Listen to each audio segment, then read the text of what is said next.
معايا 50 دولار ومش عارف ابدا ازاي ومنين. اكتر سؤال بيجي لي في التعليقات وعلى الخاص.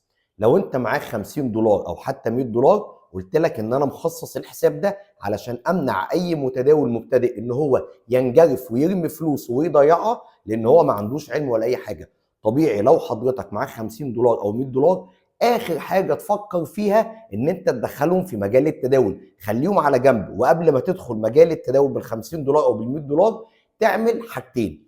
اول حاجه تتعلم معايا في دوره مجانيه مقدمه من بازكس لمده 8 اسابيع، حوالي 8 محاضرات في مهارات التداول الاربعه: التحليل الاساسي والتحليل الفني واداره راس المال والمخاطر والتهيئه العقليه والنفسيه ليك كمتداول. واثناء التعلم ده هنفتح مع بعض حساب تجريبي على منصه ميتا تريدر 5، وهمرنك على كل حاجه في المنصه، من انشاء حساب لاختيار الرفعه لاختيار راس مال تجريبي لاختيار الاستراتيجيات والازواج اللي انت هتشتغل عليها.